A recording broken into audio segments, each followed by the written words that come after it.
he saw that market opportunity and direction and pivoted the business towards that.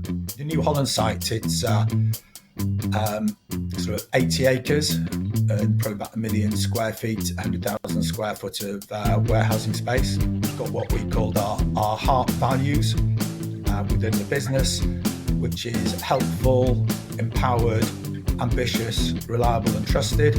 We had to restructure it again.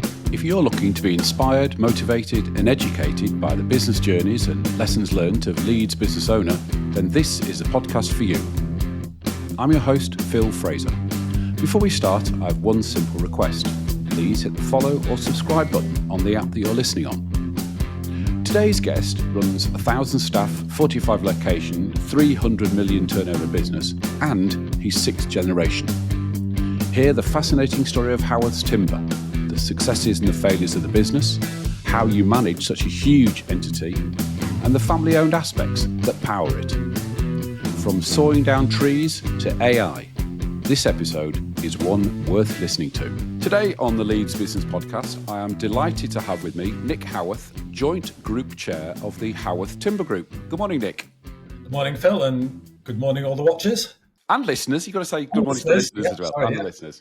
Okay, now, Howarth Timbers is a name many of our listeners will know. Give us a little bit of history, because I know this goes back a long way. Well, it goes back 185 years to 1840, when my great uncle started the business as a timber yard in Leeds back in 1840. Then my, one great less than I just said, grandfather joined the company because my great uncle didn't have any children himself. Well, in fact, they all he did, but he had, I think, 6, but they all died in infancy, as was cruelly happened then.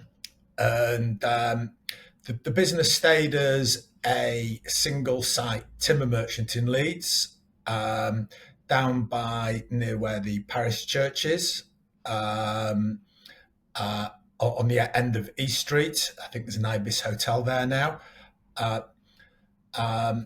The company prospered in the 19th century, but when the 20th century came along, it sort of fell on hard times. My grandfather only owned 15% of the company then, and it was a loss-making company in Leeds. My grandfather, he worked as the foreman in the sawmill. My father was a particularly bright guy. He passed his 11 plus, went to Roundhay Grammar School. In fact, became head boy there. During the Second World War, he actually in 1942 went to Oxford to do chemistry rather than went in the army, because that's what the government wanted him to do, because they realised that that they had more people that could make soldiers than scientists. So he went to Oxford, did a chemistry degree, and in fact he left Oxford in sort of early summer 1945. Last thing the government wanted early summer 1945 was more soldiers. So for his national service, they actually sent him back to the school he was taught at to become a chemistry teacher for 2 years, which is what he did for his national service. He then worked at Macintosh in Halifax for a while, but then in discussions with his father, my grandfather, he talked to the other shareholders and said, look, nobody's made any money out of this business for decades. I'll come in, make it profitable, and I'll buy you all out at this price in the future. So your currently worthless shares will be worth something. They all agreed that. So In the early 50s, he joined the company. He spent about 10 years turning it around, making it profitable, buying out the other shareholders. So he and my grandfather ended up owning the company. And then he continued, if you like, developing the Leeds branch and Leeds site, and then started expanding the company. Sort of sadly, my father died prematurely at the age of 62. At that time, my brother and I were already in the business.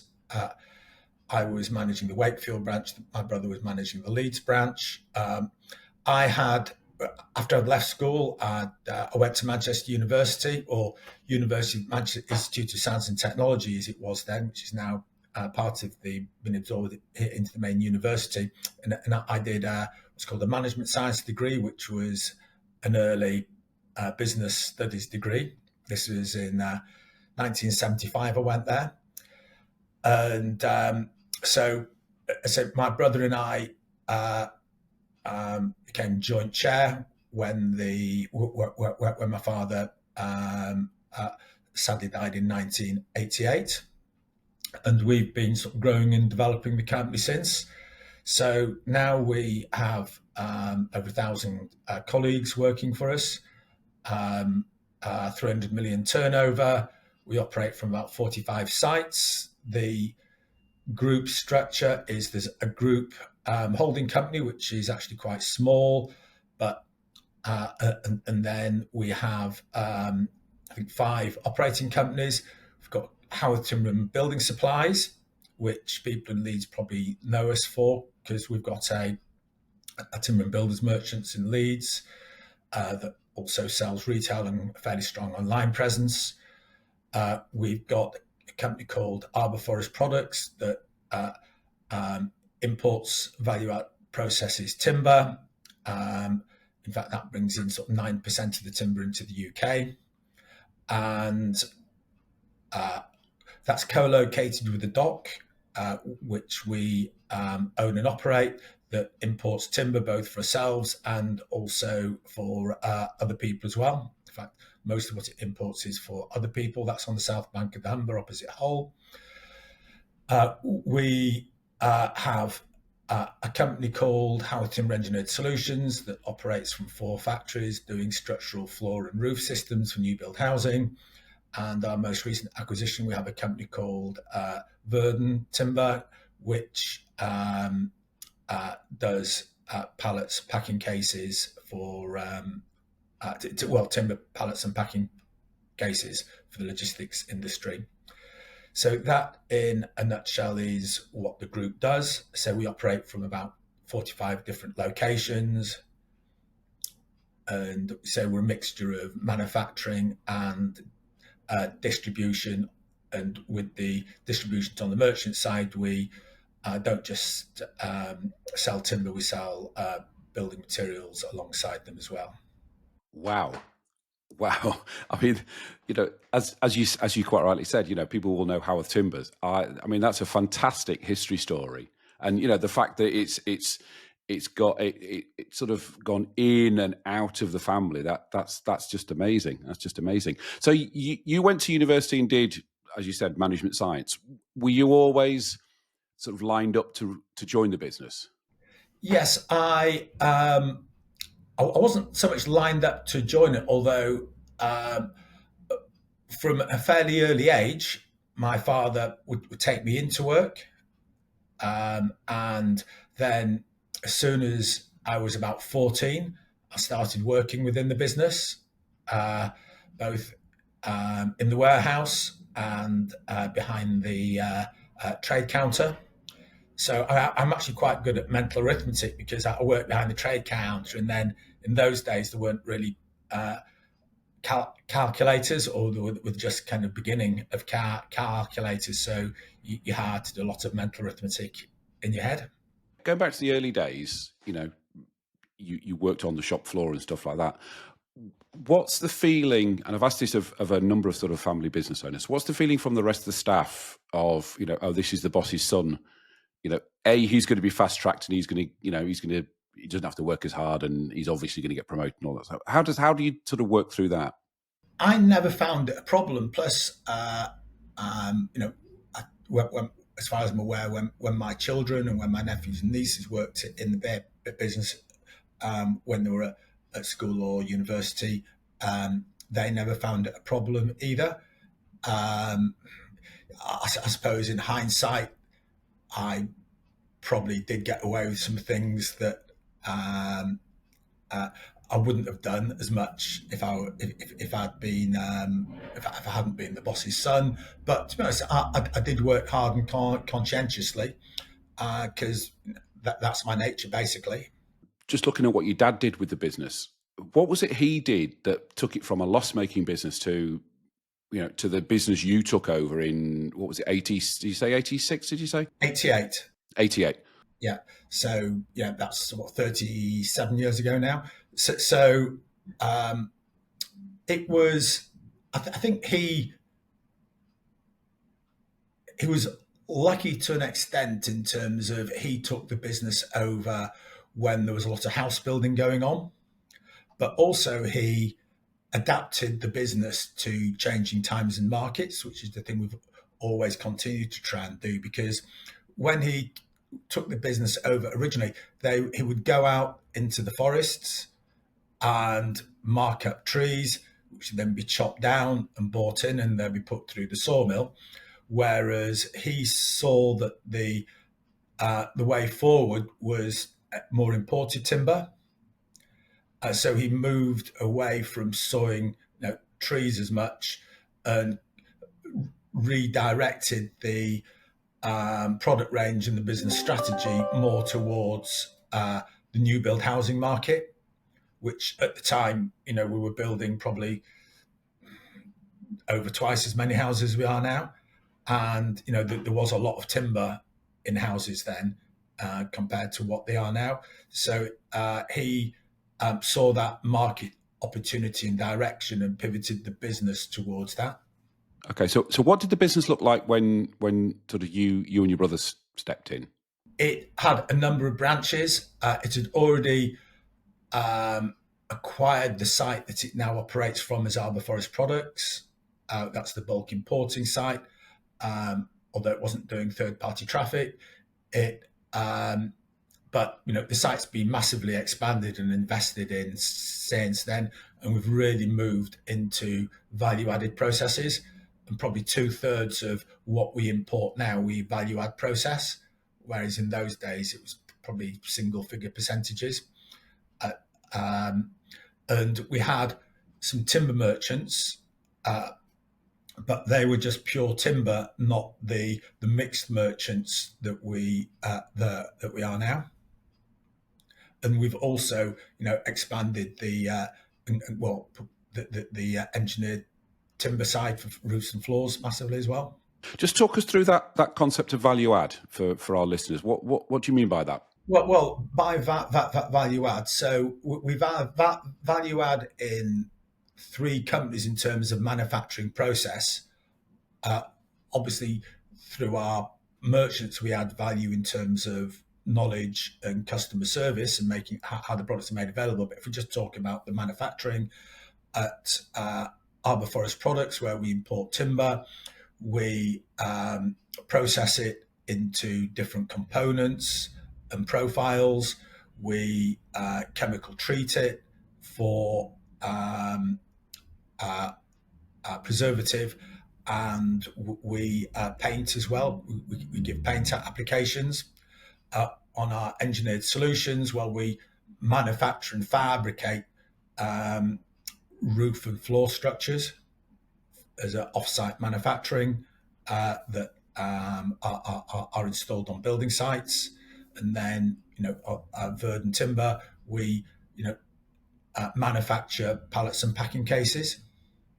So that's what I mean by value add, rather than just buy a pack of timber in, break it down and sell it as planks.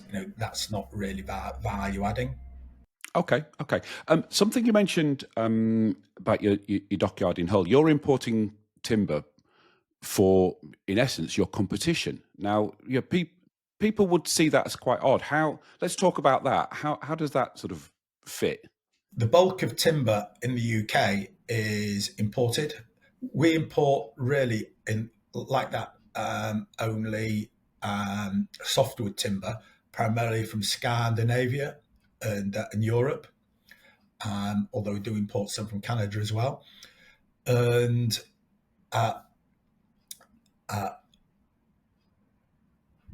we've got the facility, and we make money out of bringing in boats for other people, discharging them, warehousing the timber, and then reloading it to motor for them. And that is something that we do, and we actually lease out buildings and a hard standing, concrete hard standing to people to stack their to store their timber, but then we charge them for discharging the vessels and reloading to motor as well. So I mean, the New Holland site, it's sort of 80 acres and probably about 1 million square feet, 100,000 square foot of warehousing space. You're very much at the other end of the business scale to a lot of our listeners who are sort of SMEs. What problems come with running a huge operation like you've got? Well, I'd say in terms of problems, it's most problems are dealing with colleagues, people problems. I think particularly these days, a lot of people have problems in their lives, and that impacts on how they are at work. Obviously, we try to support them the best we can, put them through occupational health, get them back to work if possible. But I'd say in terms of our line managers, and we've probably got about 50 of those within the car company. If you ask them what their one biggest problem with it, it's dealing with colleagues, and particularly employee relationship issues with colleagues, and because that can also be quite emotionally draining as well. If you've got a member of your team who's got problems, and you're having to work with them and probably ultimately performance manage them. So I'd say that is the biggest problem. But we do have a good HR team to support our line managers. In fact, that's headed up by my niece, who's group head of HR. Okay. You mentioned there you've got, under you sort of 50 line managers, and obviously loads and loads of staff under them. Again, well, not under me directly, obviously. I don't have to reporting to me, but linearly through the company org. How do you cope with not having eyes on everything? Because a lot of business owners, get really distressed about not having fingers in every pie in the business. Obviously, you've got huge business; you can't do that. Well, I'd say primarily employ good people, especially employ good managers, and then let them understand what they need to do in terms of outputs and performance. Give them a good set of support tools and support network, and then let them get on with the job and trust them to get on with the job. But also have in place good systems to monitor performance via a number of metrics, not just the financial performance, but the inputs which lead to good or poor financial performance. So you can see what's going on. Importantly, they can see what's going on as well, and so that they have the information that they need in order to reach their business objectives. With a business your size, you must be affected by a lot of macro things rather than micro. Sort of, I don't know, Brexit and Ukraine and stuff like that. How do you sort of manage those sort of things? The main markets for our product are new build housing and residential repair and refurbishment. Obviously, we operate in other markets as well, but that is our main market. So that's quite interest rate sensitive. So because obviously people borrow money to buy houses, and people buy money for large home improvement projects. So interest rates are high, they borrow less, and the market falls. So, for example, new build housing is probably 25% below where it was 3 years ago. And similarly, people aren't spending on big residential projects at the moment, so that impacts us. But the economy is cyclical. Our industry tends to be more cyclical than a lot of other more defensive industries. You just learn to swim in those choppy seas. And I've been around long enough to understand, when the market's very good, not get overexcited because it'll quieten down again. But similarly, when the market's down because interest rates are high, not get down about it because that's the way the market is, and it will improve again. So you got the benefit of taking more of the long view. And one of the advantages of being a family business, and there are many advantages of being a family business, is the fact that we're not overgeared. We haven't got high borrowings, which can catch people out in a cyclical industry like ours. So I know at the moment, within timber and builders merchants industry, there are a number of very highly geared private equity groups that were fine when interest rates were low on their highly geared borrowings and the market was buoyant, but some of them are running into trouble, and the National Academy's just done an administration to offload debt, as lots of private equity high street retailers have, because they can't weather the downturn in a cyclical industry. They're too highly geared. So that is one of the benefits of a family business. I mean, there are other benefits as well, which we try and incorporate as a business. So we tend to take the long-term view, and we've got strategic patience. So we set 3-year plans. We've got annual budgets. But actually, when we're making an investment decision, we tend to look through the business cycles and look where the market's going, and also how technology is adapting, and follow that rather than just look at quarterly performance and change track on that. Also, as a company, particularly as a family business, we like to think we've got a strong culture and strong values, which again helps give us workforce stability. We've got a number of people who've been with us over 50 years, quite a lot who've been with us 40 years, 30 years.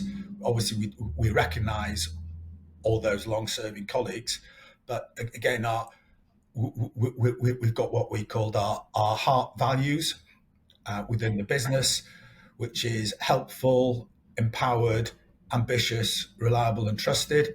And we try to drive that culturally through the business, which sort of works, which is why we get listed in the Sunday Times Best Places to Work awards. Also, we being a family business, we're sort of agile and flexible, and we've got fast decision making, and I say we've got resilience, which is and we reinvest back in the business. So 85% of our profits are always invested back in the business, whereas with PLCs and private equity, particularly private equity, which is you know my understanding of private equity, they initially go in, they turn around inefficient businesses by putting in better management techniques, better people, bulk the businesses up to get economies of scale, and then sell them on. But what happens after 2 or 3 cycles is they can't get improvements doing that because the previous private equity partners have done that. So then they start, taking money out of the business and loading it with debt. So, and particularly in a cyclical industry, what happens is that you end up with businesses that actually, get loaded with debt, and that reduces their agility and flexibility going forward and damages the business. So after a few different owners and a few different buyout cycles, you can actually end up with very damaged companies in private equity, which doesn't tend to happen within a family business, which is got more of a long-term strategic view and in it more for the long term. As I say, also as a company, we try to support the communities we operate in. So for in Leeds, we work with Leeds University, their Spark program, which is what they do for generating spin-out businesses from Leeds University. So we support that financially and go to their meetings. Leeds Community Foundation, we're part of that. And say the Leeds College of Building, we support their apprenticeship awards. So, we try and give back into the community as well, which again is what happens quite often for family firms. That's brilliant. That's brilliant. I love the heart mnemonic. I think lots of companies could maybe steal or borrow that, because I think that's great. But also, you said you reinvest 85% of profits back into the business. Yeah. Have you always done that, or is that something that was passed on to you? That seems quite high as a reinvestment. I'd say probably not within family businesses. Once you get past the lifestyle sizes of a family business, then actually you end up with tending to do that. And because once you get to a certain size, actually, the 15% that we don't retain actually is still quite a large figure for us. But it funds organic growth. At the moment we don't have any borrowings. We've got substantial amounts in the bank, but there have been times in the past when we have had borrowings, and we probably will again, because any business, particularly one that is going to last a long time, and hopefully we'll be around for another 185 years. You've got to remain relevant, and you've got to adapt to changing environments, be that changing markets, or in fact, the other massive change driver is technology. So we've always tried to engage with technology, both in terms of plants and equipment in manufacturing, in our manufacturing processes, but also in terms of information systems. So we use AI within the business, both predictive AI, otherwise known as sort of deep learning. We use that commercially for price optimization, customer churn prediction, and identifying associated products, looking to do it for stock ranging and stock level optimization. And we also use generative AI. So, we use Microsoft Copilot quite extensively within the business and leverage those benefits, because a beer business has always got to stay relevant, and it's always got to by relevant to say that's not just you know serving the right markets and growing markets. Going back to what my father did when he pivoted away from sawing up trees to selling to house builders, but also particularly with the fast changing nature of technology, technology as well. We don't operate in a sector which has been massively impacted by the internet and apps because we're very much a business to business organization. Business to consumer probably is 5% of our sales. But even then, within our e-commerce website, we do have an award-winning website, because that's something which we invested in, and that's for retail, but also our kind of smaller trade customers as well.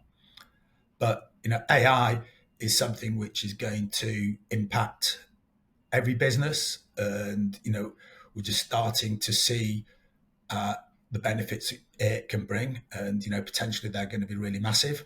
So I mean, my life's motto in a way is every day is a school day, because you've got to learn something new all the time because the world's changing so fast, particularly with technology, that if you don't, then after 10 years you become obsolete. And if you are in a sector which is caught up by change, if you don't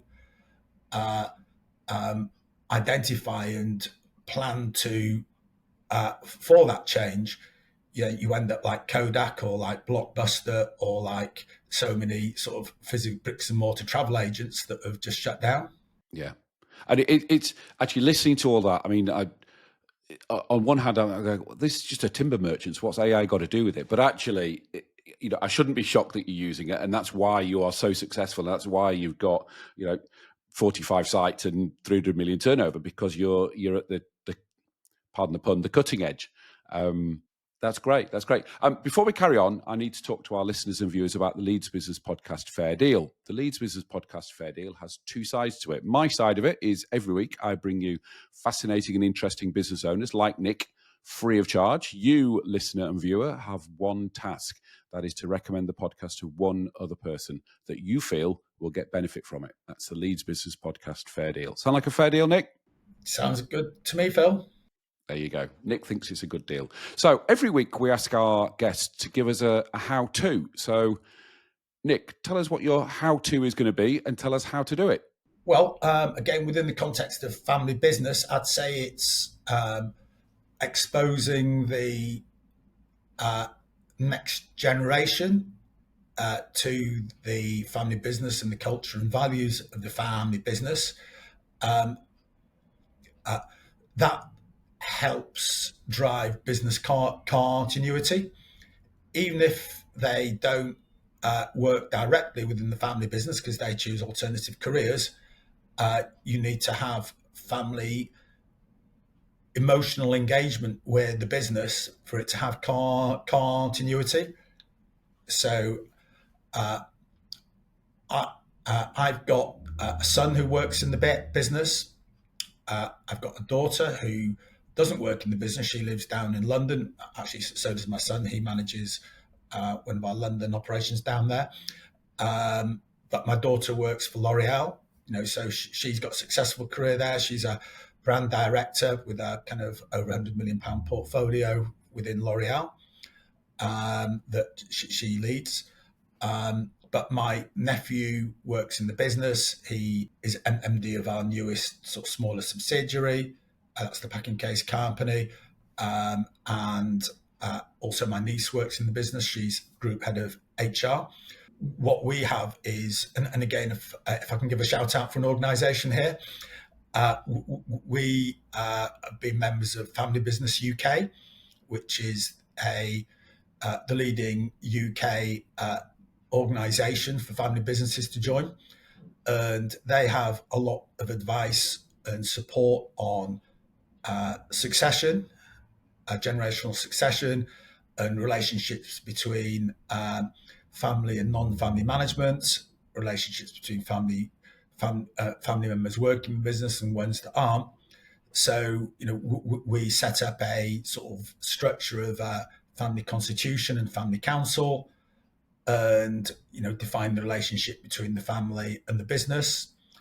And we got support from Family Business UK to do that, because they found it's better to put things in place, as they say, better to fix the roof whilst the sun's shining, and work out how all these different relationships should work harmoniously and positively.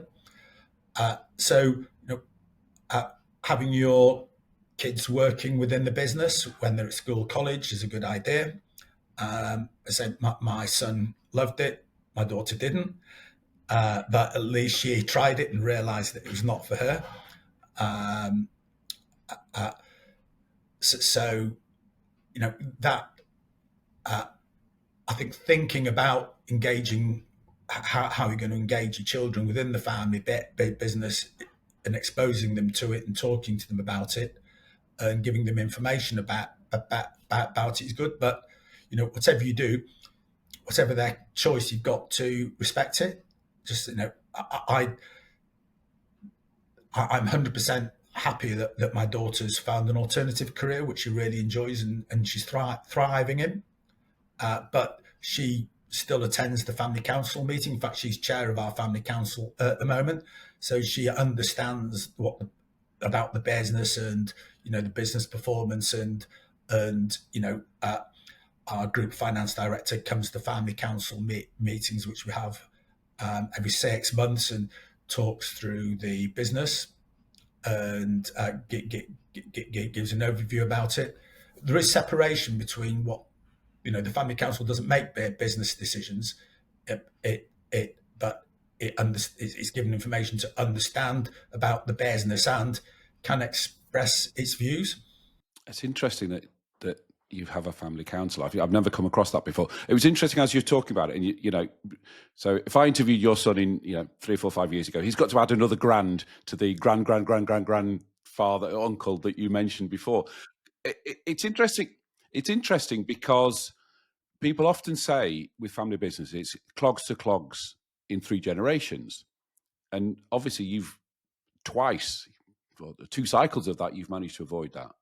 Yeah, that's correct. And as I say, we were clogs to clogs in 3 generations until my father came along I think he was the 5th generation. Clogs to clogs to clog, yeah. So it's clogs to clogs in 4 generations. Then my father came along, and the business has grown very much substantially. Out of all rare recognition. During my father's generation, my brother's 9th generation, but and again, as I say, it's about involving the family within the business and getting their understanding to it. But I say it's the business is successful not because of the family members in the business, but really because of all the other colleagues and the culture and environment that we operate in. Yeah, that makes a lot of sense. It makes a lot of sense. So, where next? I mean, you've got, what do you say, 6 divisions? Are there plans for more divisions? I mean, obviously problems come as you grow as well, don't they? They do, and I think you've got to move into new markets when you see them occurring. And we've done that and we've had success. We've also had failures, which we then have to exit out of. But the most of our growth is doing really well what you understand well, and are becoming experts in that, and then and becoming really good at that. But then make sure that that's agile and evolving as the markets change.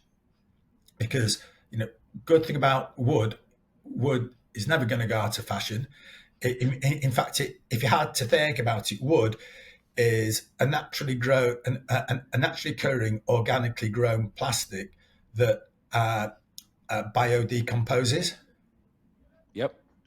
and it's ultimately renewable. And whilst it's growing, it actually captures and locks in carbon.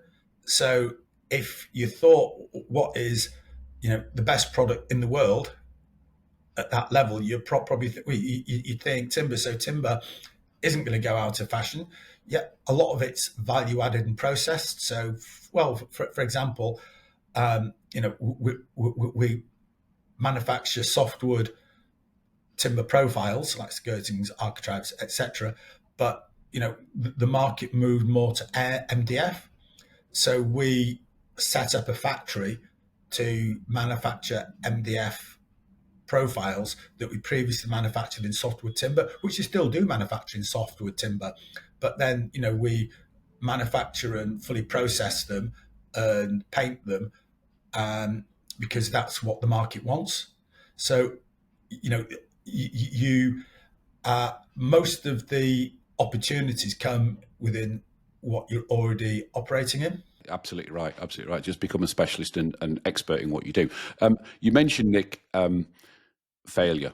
Now, it's great on podcasts telling everybody how wonderful businesses are, and guests do that. But tell about the failures. What didn't work, and more importantly, what did you learn from them? Well, I'd say we've had two failures. One was we manufactured a softwood timber windows and doors for a long time, but then really the market for timber windows and doors shrank massively, and it became PVC for windows and composite materials for doors. And so we were in a market that was just shrinking and shrinking and shrinking. So we sort of took, and also it was taking up quite a lot of management time, because a very valuable commodity and a scarce commodity is management time. And if it's not just the money you're losing in a venture that is in a bad marketplace, it's the management time it sucks and diverts you away from other opportunities. So we had to exit that and close down the factory, and in fact we repurposed the site, and that in fact that's where our MDF profile factory is now. And then another one was back in the 2008-10 credit crunch. We had recently bought a company that made timber frame housing. That market really crashed. So we actually pivoted away to make large timber structurally insulated panel for off-site manufactured, using glulam beams, etc., for eco stores, because at the time, this was about 2008, 2009, the Tesco's and Sainsbury's and Waitrose and Asda, they were all building eco stores, because actually back in the start of the credit crunch, the only people that were making lots of money still were grocery retailers. And then Aldi and Lidl came along that put pressure on them. And at the same time, anything green went out of favour, which is, if you might remember, there used to be a thing called the Green Deal, but that disappeared and nobody really talked about green stuff for about 7 or 8 years. So we had orders to build these eco stores for the main grocery retailers, and then they all decided together that we're going to pivot away from that and not invest the extra money required for eco stores, because they were more expensive to build than a traditional kind of steel and crinkly tin and concrete.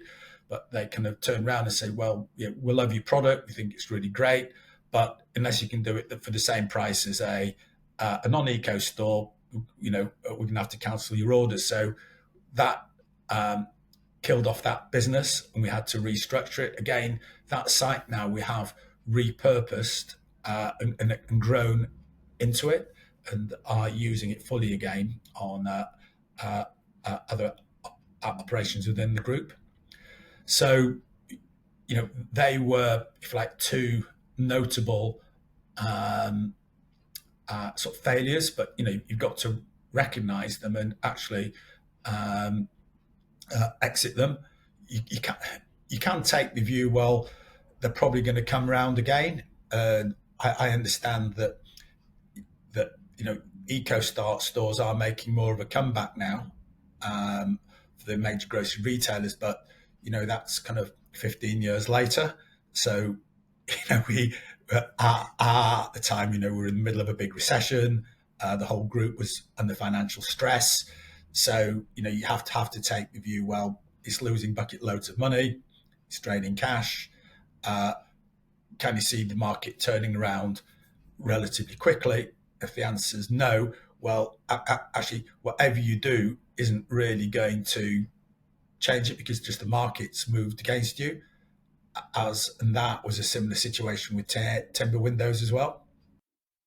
So both, you call them failures. I think both of those are macro events, aren't they? Rather than it wasn't you doing something wrong. It was just your product wasn't right for the market at that time. Yes, I'd say particularly with the timber windows, we probably kept going longer than we should have done in hindsight for 3 or 4 years. When we were kind of, because you're emotionally committed to it and you're emotionally committed to the people that work within the business as well. So it is a hard decision to do. And well, I'd say most of the failures we've had are poor recruitment of people in key positions. We use psychometric testing. And we use, interviewing techniques. I've forgotten the name, where you get people to talk through their successes and failures to get a deeper understanding of how they're likely to perform for you. But it's always difficult when you're recruiting to actually consistently select the right people. And that I'd say is sort of most of our failures has been poor selection, but it's impossible to get it right 100% of the time. I mean, and of course the other failures are ones you don't know about. It's missed market opportunities, because that is failure is as much about not doing the right thing as doing the wrong thing. And I'm sure there's lots of opportunities out there which were there had we known that, had we realized they were there, but we didn't. So that's another failure. It's actually a great point. That you don't know the failures you didn't try, if that's right. Because you missed them. Yeah. No, I get that. That's really good. Before we finish, I always ask my guests for a shout out for another Leeds business. So, Nick, who are you going to give a shout out to this week? Well, I say not so much another Leeds business, but as I already mentioned, the Family Business UK, which is the organisation for family businesses. They have Yorkshire meetings as well as sort of national meetings, both physical and online. And what's good about that is you're there amongst people who actually have a lot of the similar family business related issues as you, but they're in non-competing marketplaces. And there's kind of Chatham House rules that people are very open about what's going on within their businesses, a lot more so than a lot of other businesses. If even if you're in the same city or if they're in the same markets, that I found that they're not as open in discussions and conversations. So I'd say that if you are a family business and you're interested in passing it on through future generations, then that is a very good organisation to join. They also lobby government on behalf of family businesses as well. Okay, great stuff. There will be a link to them in the show notes below. There'll also be a link to this. I think this is now the fourth episode I've done with a family-owned business. So there'll be a link to all of those episodes as well, so people can hear all about more family businesses. Nick, thank you very, very much. It's been absolutely fascinating. I've really enjoyed it too, Phil, and I hope your listeners as well as watchers sort of found our discussion informative and beneficial. I'm sure they will. Thank you very much. Cheers, Phil. All the best. Bye. So that's it. I hope that you enjoyed this episode. Make sure you hit the follow button so every new episode gets sent straight to your phone. See you next week.